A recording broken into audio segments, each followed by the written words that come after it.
14절 보겠습니다. 마태복음 9장 14절 15절 함께 봉독하기 원합니다. 그때 요한의 제자들이 예수께 나와 가로되 우리와 바리새인들은 금식하는데 어찌하여 당신의 제자들은 금식하지 아니하나이까? 예수께서 저희에게 이르시되 혼인집 손님들이 신랑 밖에 있을 동안에 슬퍼할 수 있느냐? 그러나 신랑을 빼앗길 날이 이르니 그때는 금식할 것이니라. 아멘. 이스라엘 민족이 광야에서 먹은 그 만나는 몸에 먹는 음식이기도 하지만 그것이 또 하나님의 말씀을 상징하듯이 광야 신앙에서는 하나님이 주신 만나, 즉 율법의 문자 말씀을 먹고 살았지만, 그러나 이제 가나안 신앙은 자신이 그 가나안 땅에 들어가서 농사지은 곡식을 먹었습니다.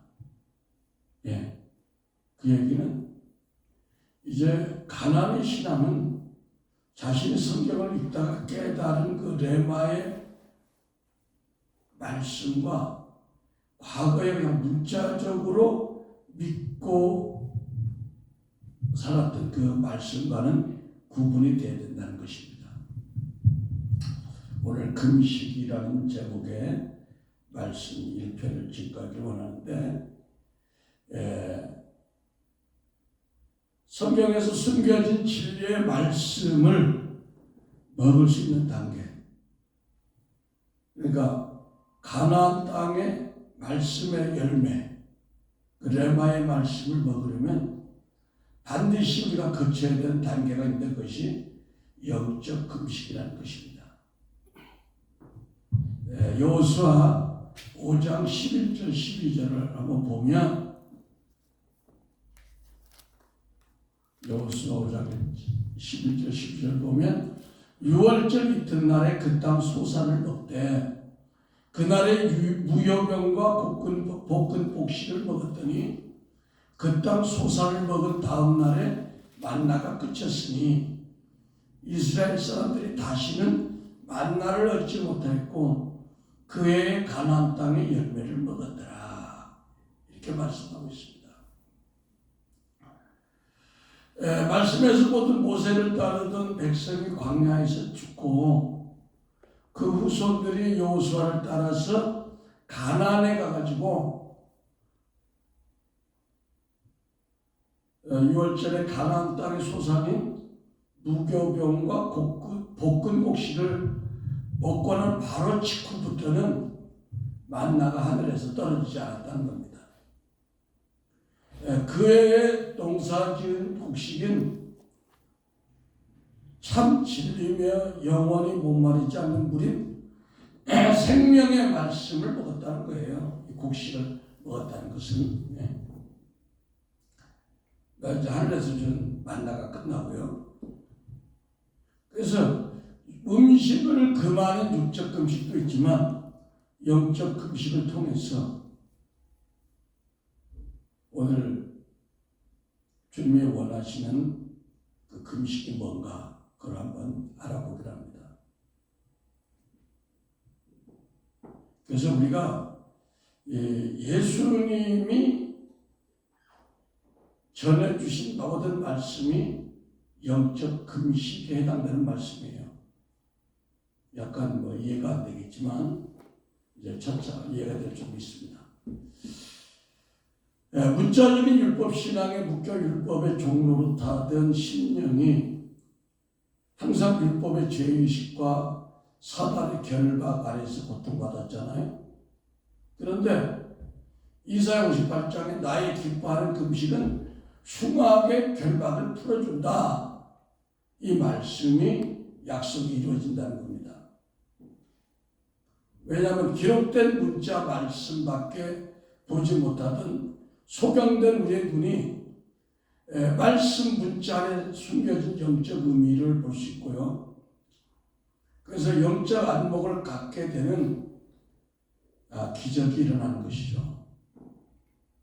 또 사단이 속이던 율법주의 신앙에 안주하던 자신이 열린 눈으로 말씀을 이제 보게 되니까 그 고침받는 자유함을 경험하게 되는 겁니다. 그래서 우리가 율법 신앙에서 회개하라는 말씀에 꿈쩍 가지도 않던 화인 맞은 양심이었던 신앙이 이제 하나님을 찾는 선한 양심으로 바뀌어서 성경 세례를 체험하고 영적인 그 감각이 없는 분들과 같은 그런 그 영적 상태가 고침을 받아서 새롭게 되고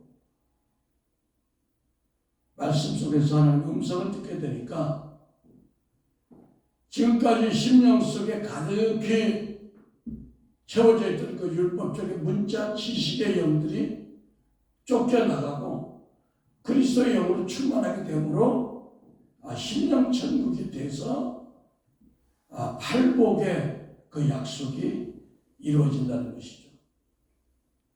그뿐 아니라 우리 속에 있는 가나안의 일곱 족속 그 잔존 세력들을 우리가 끌어낼 수 있다는 것입니다.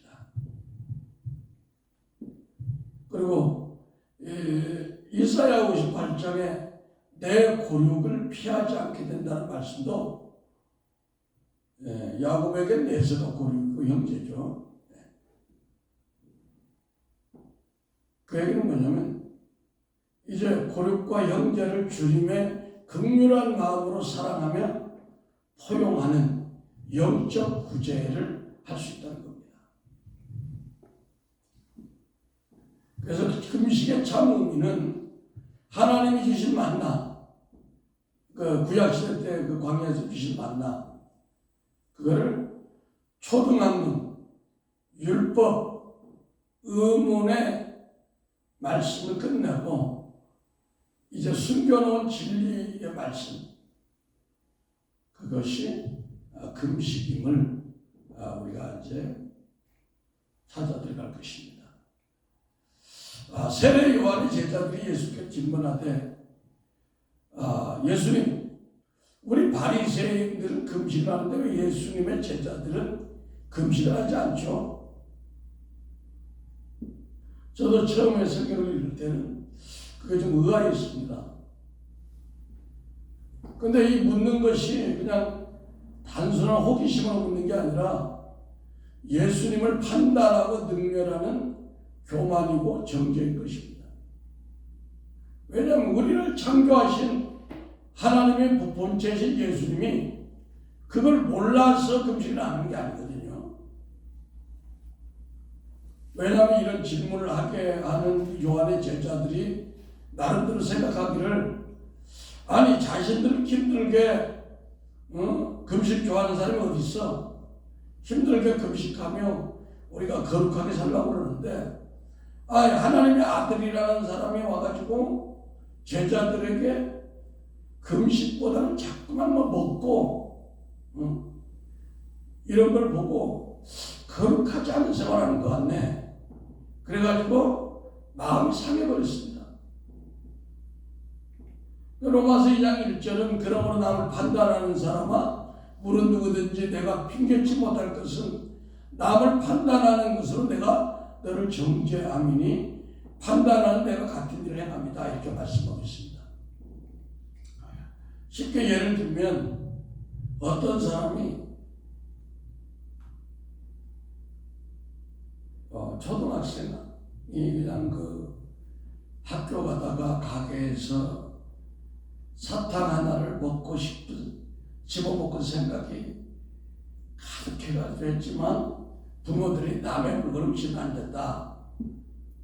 그것 때문에 억지로 참고 학교로 왔는데 어떤 친구가 돈 안 내고 주인 없을 때 그 사탕을 모르게 도둑질한 걸 알면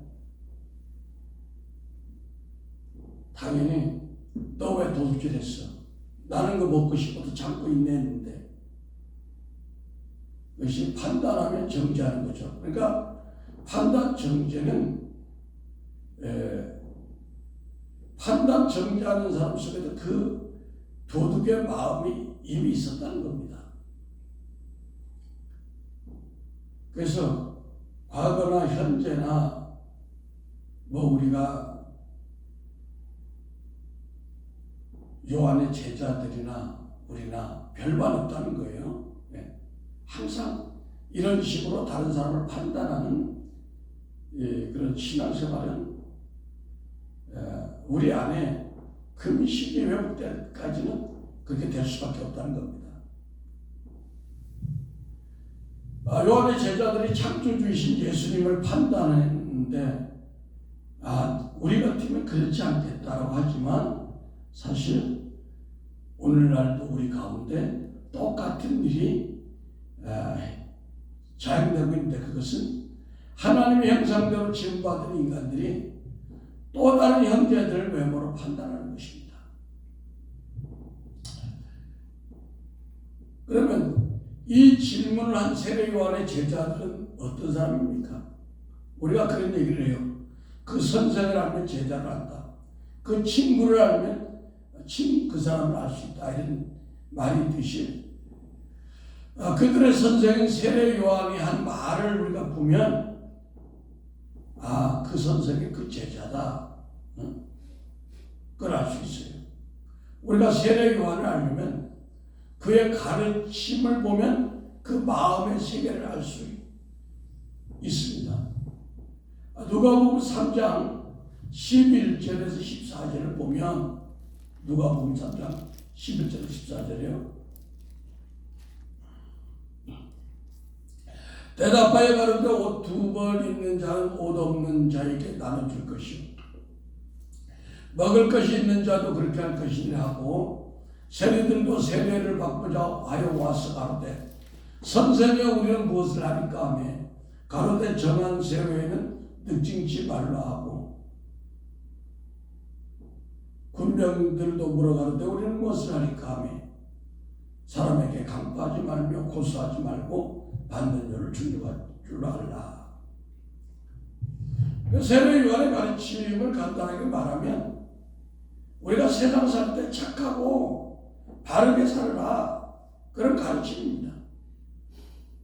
우리의 경우로 보면 예수 이름으로 구제도 하고 선교도 하고 봉사도 하고, 그러나 신문지상에 나는 그런 그 비리에 연루되지 말고, 어려운 그 부자들은 약자에게 갑질하지 말고, 착하고 선하고 정의롭게 살라는 도덕적이고 윤리적인 가르침을 가르쳤다는 겁니다. 우리도 세례 요한처럼 이 세상에 살면서 모든 종교와 사람이 이런 윤리적인 선과 도덕을 추구하면서 삽니다. 우리도 예수님의 제자들이라고 하지만 실제로는 세례 요한의 율법의 제자들과 별반 없을 데가 없어요.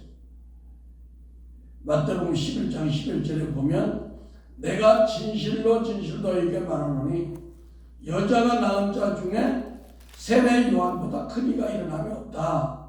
그러나 천국에서는 극히 작은 자라도 적다 크니라, 이렇게 말씀했어요. 아무튼 예수님은 이러한 세례 요한을 보고 여자가 낳은 자 중에 세례 요한보다 큰 자는 없다. 이렇게 보면 그럼 세례 요한이 제일 큰가? 모든 선지자 중에서 그렇게 생각할 수 있으나, 오늘 말씀을 보면 이렇게 누구를 이렇게 높여줬다가 탁 깎는, 굉장히 높여준 것 같은데 뒤에 가서 탁 깎아내리는 그런 아주 지혜로운 표현법을 썼어요, 예수님. 그러니까 세례 요한이 네가 나를 사람들에게 나타내고 오실 메시아를 사람들에게 인도하는 것은 큰데, 세례 요한 네가 전하는 그 복음은, 그 말씀은 천국 가는 거리가 멀어. 응? 왜? 천국에서 극히 작은 자라도 세례 요한 너보다 커. 응? 그러니까 세례 요한의 가르침이 예수님의 천국 복음에는 절대로 미치지 못한다는 엄중한 표현입니다. 쉽게 말하면 세례 요한은 예수님의 오심을 준비하는 사명을 잘 감당하는 사실이에요. 그 공과를 예수님이 무시한 게 아니에요. 그런데 그래서 예수님으로부터 칭찬도 받았지만, 그러나 예수님이 이스라엘 모든 백성들이 각수무량이 뭡니까? 그들에게 메시아가 오는 거야. 그런데 세례 요한은 예수님이 메시아된 그리스도이심을 의심한 거예요. 그래서 예수님이 주시는 천국에서는 극히 작은 자라도 세례 요한보다 크다고 했습니다. 그러니까 그것은 뭐냐? 우리가 보면은요, 여호수아는 복음, 예수와 복음을 상징하고, 율법은 모세는 율법을 상징하잖아요. 그러니까 율법인 모세는 가나안 땅에 못 들어가. 무슨 얘기인지 알겠죠? 세례 요한은 아무리 예수님이 훌륭한 일을 했지만 그는 율법 아래 있는 자예요. 알겠습니까? 그러니까 하나님의 섭리 가운데 세례 요한이 여차저차, 율법은 뭐예요? 자꾸만 정죄하고 판단 막 지시하는 거예요. 그러니까 헤롯 왕을 갖다가 부인을 잘못 얻었다 해가지고 막 들이까니까 뒤에 미움을 받아 감옥에 갔잖아요. 그래서 예수님의 사역의 복음 사역이 지장을 받고 하나님이 그 목을 쳐서 데려갔어. 알겠습니까? 그러니까 우리가 주님의 복음 앞에 율법은 모세처럼 가나안 땅에 못 들어가고, 또 세례요처럼 목이 잘라지고, 그러면 우리는 모든 율법적인 사고와 생각과 신앙 모든 행태가 복음 안에서 사라져야 된다는 걸 얘기합니다. 믿습니까? 예. 마태복음 11장 2절에서 1절까지 보겠습니다. 마태복음 11장 2절 합독하겠습니다.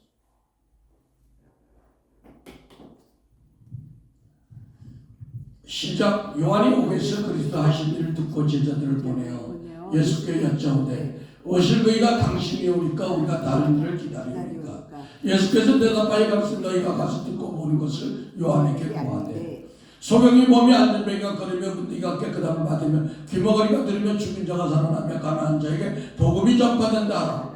누구든지 나를 인하여 십조하지 아니한 자는 복이 또 하시니라.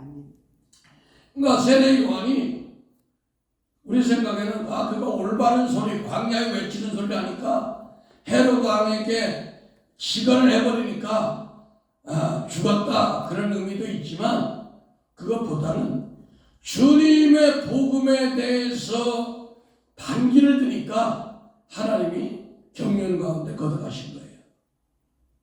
그래서 누구든지 나를 위하여 십조하지 않은 자는 복이 있다. 십족을 해버린 거죠. 세례요한이 잘 나가다가.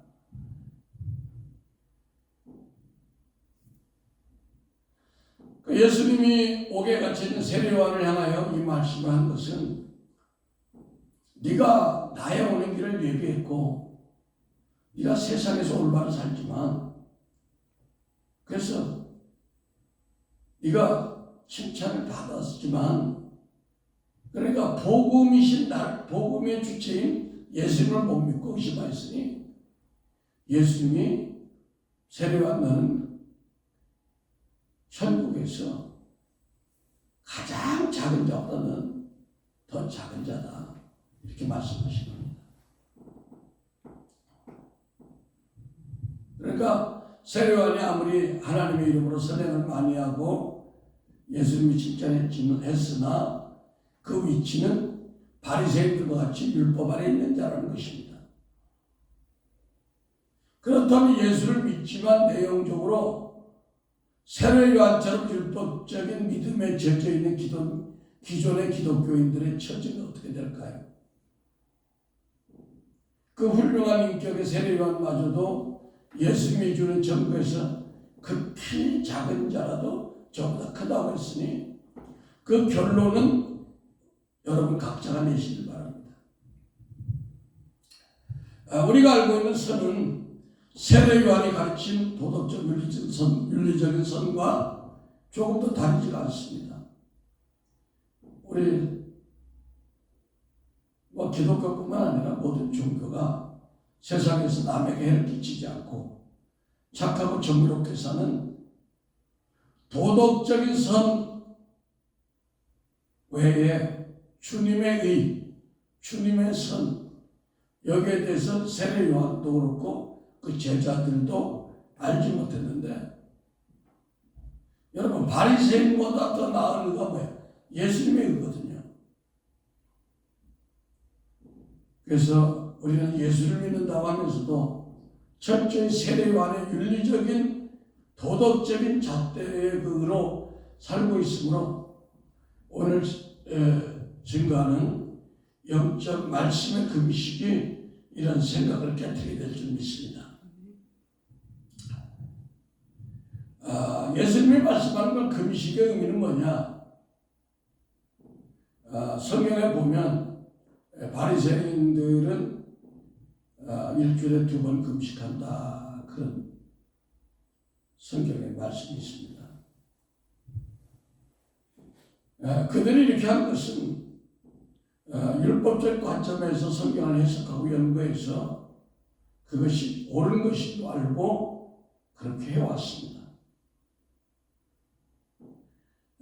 그래서 이것이 관행처럼 돼가지고 예수님 올 때까지도 예수님 앞에 와서 우리는 박하와 회양과 금채의 뿌리까지 11조를 드리고 일주일에 2번씩 금식한다, 이렇게 자랑을 했어요. 근데 율법적 관점의 성경 해석은 문자적으로 인간들이 읽고 해석한 것이기 때문에 이런 그 해석의 방법은 인간에게 창조된 거짓된 하나님을 알게 합니다. 왜냐하면 요한복음 8장 44, 49절 보면 너희는 너희 아비 마귀에게 났으니 너희 아비의 욕심을 너희도 행하고자 하느니라. 저는 처음부터 살인자의 진리가 그 속에 없으므로 진리에 서지 못하고 거짓을 말할 때마다 제 것으로 말하나니 이는 저가 거짓말장이요 거짓의 아비가 되었습니다. 내가 진리를 말함으로 너희가 나를 믿지 아니한다, 이렇게 예수님이 말씀했습니다. 구약의 수천 년 동안 성경을 연구했던 이스라엘 바리새인들이 참 하나님인 예수님을 그들에게 보냈으면 예수님의 복음을 따라야 되는데 십자가에 매달려 죽였어요. 그럼 지금까지 믿은 그들의 하나님은 거짓된 하나님이라는 거예요. 거짓된 하나님. 우리도 마찬가지로 문자로 된 성경을 배우고 읽고 깨닫고 해석해서 우리 마음에서 만들어낸 하나님, 우리 생각에서 만드는 하나님을 믿으면 어떤 결과가 올까요? 한번 생각을 해보겠습니다. 그래서 그 당시 예수님이 오셨던 당시 이들 바리새인들도 성경의 금식을 바꾸는 금식 정도로 알고 있었고 그것을 선행이라고 열심히 해왔습니다. 그래서 오늘 세례 요한의 제자들의 질문을 받은 예수님은 참 금식이 무엇인지에 대해서 얘들아, 너희들이 뭐 일주일에 2번 금식하는 건 중요하지만 금식이 아니라는 건 아니지만 참 금식에 대해서 15절에 혼인집 손님들이 신랑과 함께 있을 동안에 어떻게 슬퍼할 수 있느냐, 그러나 신랑을 빼앗길 날이 이를 때 그때 너희들 금식해야 된다, 이렇게 말씀했습니다. 여기서 말하는 신랑은 예수 그리스도시고 손님들은 예수를 따르는 예수님의 제자들에 대한 비유입니다. 예수님과 제자들은 3년 반 동안 세월을 함께 했고, 이제 십자가 사건에서 예수님을 뺏기게 될 때 그 후에 금시간이 될 것이다, 이렇게 말씀하신 거예요. 그러니까 이 말씀, 제자들이 예수님의 죽음과 부활을 또 승천을 체험한 후에 금식을 하게 될 것이라는 것이죠. 예. 그것이 언제 이루어졌어요? 오순절 마가의 다락방에서 이루어졌죠.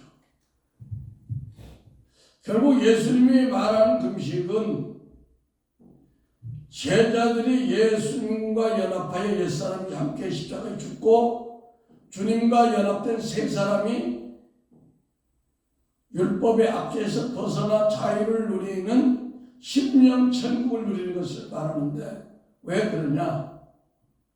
그것은 지금까지 이스라엘 백성들이 먹어왔던 누룩 섞인 유교병의 율법의 양식을 예수님이 옴으로 금하게 된다는 겁니다. 유교병의 율법의 양식이 뭡니까? 누룩 섞인 세상의 교리와 바벨론 음료가 드는 거짓된 진리를 그걸 먹고 왔는데, 이제 예수님이 오시면서 예수님의 입술에서 나오는 말씀이 그 자체가 금식이라는 겁니다. 왜? 그 말씀을 들을 때 주님이 기뻐하는 금식은 흉악의 결박을 풀어준다고 그랬죠. 그러니까 예수님의 말씀이 선포되는 흉악의 결박이 풀어져요. 예. 수르보니게 여인의 딸이 흉악한 결박에 걸렸는데 예수님의 말씀 자체가 금식 효과가 나타나. 그냥 치료될 때는 금식 한 만큼 더 큰 역사가 나타나. 우리는요, 금식에도 효과가 100% 나타나니까 안 나타나고 그래요. 그래서 살아있는 예수님은 말씀을 먹어도, 음식을 먹어도 그분이 말씀을 선포하면 흉악의 결박이 풀어짐을 믿으시면. 네.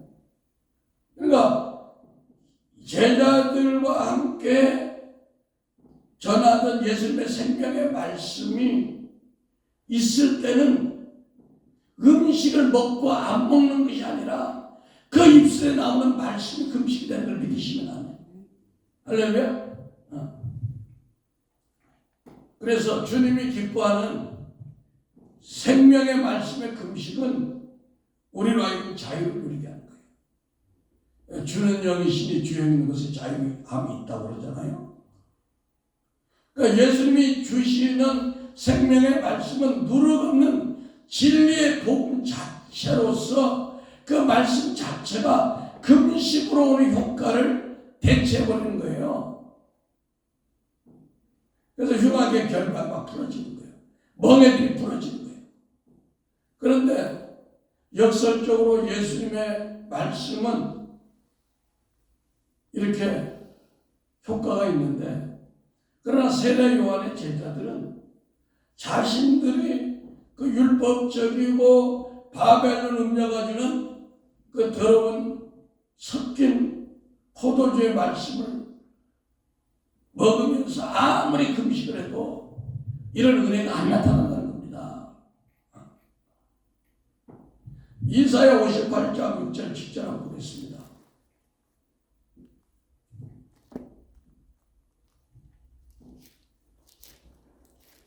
이사야 58장 6절에 보면 나의 기뻐하는 금식은 그 예수님의 기뻐하는 금식입니다. 왜 나의를 대신 우리가 예수님의 기뻐하는 금식을 읽어보겠습니다. 시작. 예수님의 기뻐하는 금식은 흉악의 결박을 풀어주며 멍의 줄을 끌어주며 압대당하는 자를 자유케 하며 모든 멍에를 끄는 것이 아니겠는가. 그러니까 예수님 자체가 금식이라는 거예요, 여러분. 예수님 자체 생명의 말씀입니다. 여기서 금식은요, 우리는 내가 막 어떤 뜻을 정해가지고 막 40일 금식 이것도 중요한 게 아니라는 거 아닙니다. 여기에서 얘기한 거는 하나님이 기뻐하는 금식은 다른 사람들이 영적으로 매여가지고 고통스러운 거야. 그걸 끊어주는 것이 금식이라는 거예요. 환경 가운데 괴로워하는 거예요, 노동자들이. 여러분, 미국의 아브라함 링컨이 굉장히 큰 금식을 했습니다. 그건 뭐야? 흑인들을 압제해서 풀어준 거예요. 이것이 뭐다? 아브라함 링컨이 엄청난 금식을 한 거예요. 흉악의 결박. 우리는 나의 흉악의 결박을 풀어주는 것만 생각하지만 상대의 결박을 풀어주는 것이 엄청난 밥을 먹어도 금식하는 거예요. 예수님처럼. 멍에의 줄을 끌어주며, 그 사람들의 가난의 멍에, 저주의 멍에, 질병의 멍에를 기름진 까닭의 멍에가 풀어진다고 했으니까 성령 충만한, 성령의 기름 부음이 충만한 사역자가 그걸 끌어주는 것이, 그 앞대장한 자를 자유한 멍에를 꺾는 것이 금식이라는 거예요. 7절에 또 줄인 자에게 식물을 나눠주며, 줄인 자는 두 가지예요. 하나는 서울역에 홈리스들, 그들에게 빵을 주고 우유를 주는 거 굉장히 좋은 거예요. 그러나 여기서 더 한 걸음 나가서 주염열매, 탕자처럼 주염열매, 율법의 양식으로 배고픈 영혼들에게 생명의 복음의 말씀을 나눠주는 것처럼 더 큰 좋은 금식은 없다. 믿습니까? 그러니까 예수님은 모든 사람들이 왔을 때, 사람들이 그냥 막 수천 명이 왔어요. 그 당시 생명의 말씀, 말씀의 떡, 그러니까 내 말은 하늘에서 내려온 생명의 떡이라고. 그 생명의 떡을 주려고 예수님이 얼마나 동분서를 바쁘신지 모른다 이거예요. 또 우리 요리하는 빈민을 내 집에 드리면, 여러분, 요리하는 빈민이 두 가지예요. 하나는 영적으로 떠돌아다니는 가난한 신자. 그 가난한 신자면 거꾸로 안 나가. 가난한 신자가 지금 몇 백만 원 있는 한국에. 두 번째는 뭐냐? 그 영혼들이 아버지 집에 지성소에 머물러야 되는데 성막들에 살면서 막 이것저것 막 그 영혼이 방황하는, 그 영혼들을 하나님의 영광이 임하는 지성소, 하나님의 임재의 집으로 그들을 이끌어주는 것이 참다운 금식이다. 믿으시면 아멘. 또 벗은 자를 보면 입힌다. 물론 홈리스들 옷 헌옷을 가져와서 깨끗한 걸 그들에게 주는 것도 벗은 자를 보면 입히는 거지만, 라오디게아 교회처럼 자기의로 부한 자들, 계시록 3장 17절에 내가 말하기를 나는 부자라 부유하여 부족한 것이 없다 하나 내 곤고한 것과 가련한 것과 가난한 것과 눈먼 것과 벌거벗어서 알지 못한다. 영적으로 가난한 자들, 이런 자들에게 생명의 복음을 전하는 것. 또 내 고륙을 피하여 스스로 숨지 않는 것이 아니겠느냐. 이 고륙도 두 개예요. 고륙이란 피부치. 우리의 첫 번째 고륙은 뼈 중에 뼈고 둘째 아담으로 오신 예수님이 우리의 첫 번째 하는 고륙이에요. 우리는 그래서 날마다 시편 기도처럼 주님의 얼굴은 주님의 영광을 구하는 삶을 추구하며 살아야 된다는 것입니다. 믿습니까? 둘째, 우리의 고륙은 그리스도 안에서 형제 자매된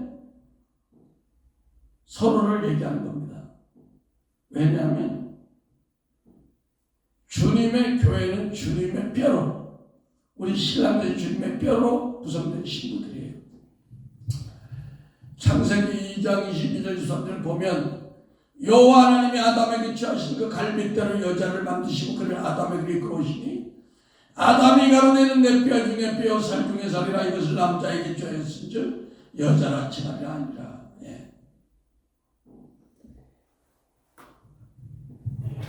그 다음에 율법의 금식에 대해서 우리가 말씀을 나눠보겠습니다. 그렇다면 세례 요한이나 바리새인처럼 율법적인 신앙을 추구하며 살아왔을 때 그들의 양식은 뭡니까? 그들의 양식은 윤리적인 선과 도덕적인 선이에요. 그러나 예수님이 원하는 금식은 뭐냐? 우리 옛사람이 죽고 성령으로 거듭나서 이제 율법의 문자적인 말씀, 율법의 말씀을 듣는 거예요. 그리고 우리가 하늘 양식, 하나님의 생명의 말씀, 복음의 말씀을 먹고 살아야 되는데 이것이 주기도문에서 말씀하는 진정한 일용할 양식이다. 예수님은 우리에게 주실 참된 양식을 말씀하시면서 내 양식은 아버지의 주신 참된 생명의 말씀인 복음을 전해주는 것이라고 제자들에게 말씀했어요. 요한복음 4장 34절에 예수께서 이르시되 나의 양식은 나를 보내신 이의 뜻을 행하며 그의 일을 온전히 이루는 것이니라. 우물가 여인, 생명의 양식에 굶주린 여인에게 아버지의 참되신 생명의 말씀의 생수를 전하려고 그 여인에게 갔습니다. 그 여인이 바로 우리예요. 뭐 우리 생각에는 그 죄 많고 남편 놔두시고 그런 게 아니라 우리도 그처럼 세상 남편으로 꽉 차 있는 사람들이에요. 요한복음 6장 32절 33절에 예수께서 이르시되 내가 진실로 진실로 너에게 이르노니 하늘에서 내린 떡은 모세가 준 율법의 말씀이 아니라 오직 내 아버지가 하늘에서 내린 참떡 생명의 떡을 너에게 준다. 하나님의 떡은 하늘에서 내려 세상에 생명을 주는 것이라 이렇게 말씀하고 있습니다.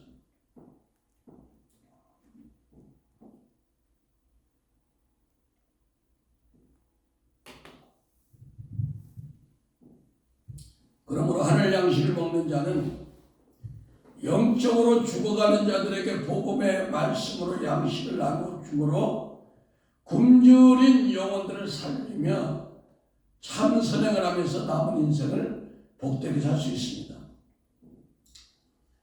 율법 양식이란 세례 요한을 비롯하여 바리새인들과 종교적 기독교인들이 취하던 모세가 전한 율법의 말씀, 즉 겉으로 선을 행하는 양식이고 하늘 양식은 예수님이 제자들이 오순절 성령 낭림 이후 예수님의 제자들이 전한 복음, 이 복음에 우리 내면의 선을 취하는 생명 양식입니다.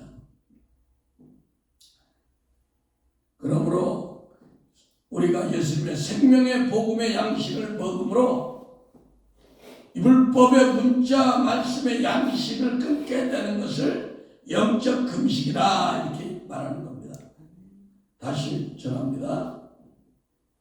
우리가 이제 예수님이 주는 생명의 복음, 히브리서 나오는 주로 하신 말씀, 영원한 생명의 양식을 먹어야 그때부터 영불법의 문자 말씀의 양식을 끊게 되는데 그것을 영적 금식이라고 하는 거예요. 그것이 여호수아 12절 그 땅 소산을 먹은 날 다음 날에 만나가 그쳤으니 왜요? 그 땅 소사는 하나님이 주시는 레마의 생명의 말씀이에요. 이 생명의 말씀을 우리가 먹어야 우리가 땅에 율법적인 문자 말씀 만날 끝이는 거예요. 그것이 금식이라는 거예요. 이스라엘 사람들이 다시는 만나를 얻지 못해 꼭 그의 가나안 땅의 열매를 먹었더라. 그러니까 가나안 광야에서 만나를 먹고 가나안 땅에 가서 곡식을 먹었다는 것은 비유예요. 비유. 상징이야. 그러니까 광야에서는 율법적인 문자 말씀, 모세가 전한 율법을 먹었지만 이제 가나안 땅에 가서는 주님이 주는 레마의 말씀, 생명의 젖과 꿀이 흐르는 생명의 말씀을 보게 한다는 겁니다.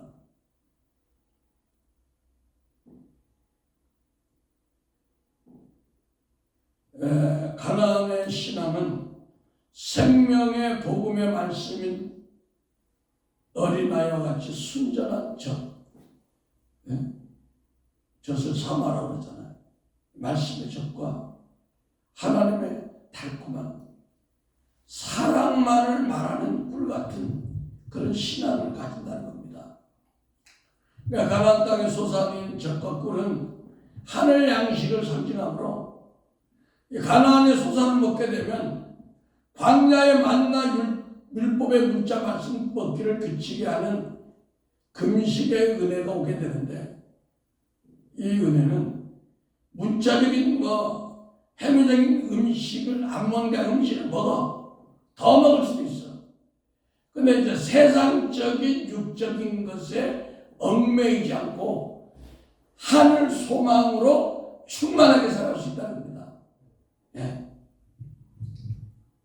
그래서 광야에서 먹던 만나는 율법적 사고의 말씀을 뜻하는 것으로 율법적 금식이라 그냥 밥은 먹지 않는 거 그냥 보이는 외부적인 도덕적 선을 이루기 위해서 몸부림치는 그 세례 요한의 제자들과 같은 형식의 금식이에요. 그러나 가나안의 양식, 예수님의 금식은 복음적 사고의 말씀을 뜻하고 모든 말씀을 예수님의 시각으로 보고 그 말씀 안에는 세상 음녀가 되는 누룩 섞인 유교병의 말씀, 세상 것이 안 섞인 바벨론의 포도주가 아닌 신선한 생명의 말씀을 얘기하는 겁니다. 예레미야 51장 7절에 보면 바벨론은 여호와의 수중에 온 세계로 지켜하는 금잔이라 열방 그 포도주를 마시고 인하여 미쳤다, 이렇게 말씀하고 있습니다. 뭘 할 수만 있으면 원수들은 예수님의 생명의 말씀으로 금식하지 못하게 하려고 바벨론의 그 섞인 포도주, 세상에 물질 문명이 섞인 이것들을 어차피 취입하려고 난리를 치는 거예요. 그 바벨론에 섞인 포도주는 뭐냐? 우리 심령을 부패하게 만드는 거예요. 그 세상에 섞인 누룩, 음녀의 가르침이 배제된 생명의 말씀을 먹으려면 어떻게 해요? 그 가나안 땅에 들어가서 볶은 곡식을 먹었다고 했잖아요. 그건 뭐냐? 곡식이 말씀인데, 신데 말씀을 성령의 불 위에 올려놓아야 볶을 거 아닙니까? 그 얘기는 다른 말로 성령의 감동과 계시로 주어진 말씀만이 더러운 율법 양식을 금하는 금식이 되어진다는 것입니다. 아멘. 자, 그러면 마지막으로 문자 말씀, 광야에서 먹은 만나와 성령으로 조명된 계시적인 예수님의 복음의 말씀의 차이는 뭘까요? 성경은 성령의 감동 책이라고 했잖아요. 그래서 육신의 사람들의 육신의 마음대로 읽어서는 아무런 것을 깨달을 수가 없어요. 그래서 성령께서 오셔가지고 우리에게 말씀을 설명해 주고 감동을 줘야지 그것을 알 수가 있습니다. 그러니까 그 말씀을 전하는 사람도 예수 그리스도와 연합된 하나님의 사람이라야 된다는 것입니다. 우리가 아직도 금식을 어떤 자신의 문제 해결, 어떤 그런 방편으로 알고 있다면 그것은 자기 좋은 대로 자기가 만든 문자 하나님과 예수를 믿었다는 증거로서 자신의 의지와 힘으로 관념적 예수를 믿었다는 것입니다. 그렇다고 금식 자체를 절대 평가하지 않습니다. 우리가 어떤 문제가 있을 때, 우리의 사람이 힘으로 능으로 안 될 때, 우리는 힘들지만 하나님이 금식하라고 하면 또 금식해야 되는 그런 처지에 있는 사람들입니다. 그러나 오늘 예수님의 생명의 복음의 금식과 세례 요한의 제자들이, 아니 예수님의 제자들이 왜 우리처럼 금식하지 않습니까? 예수님이 좀 성실하지 아니한 게 아닙니까? 그렇게 말할 수 없다는 겁니다. 이 세례 요한의 제자들이 금식도 하고 절제된 생활도 하고 세상 사람들에게 모범도 되었지만, 그러나 그들이 예수님의 복음에 참된 제자는 아니라는 거예요. 이제 우리가 신앙의 경륜이 있으므로 이제 우리가 금식할 때가 왔습니다. 그 금식은 육신적인 금식이 아니라 예수님의 입으로 나오는 생명의 말씀, 우리가 성경에서 발견하는 레마의 말씀, 요한복음 21장 18절에 내가 진실로 진실로 내게 이르노니 젊어서는 내가 스스로 띠띠고 네가 원하는 곳으로 다녔거니와 늙어서는 내 팔을 벌리리니 남이 내게 띠띠우고 원치 않는 곳으로 데려가리라.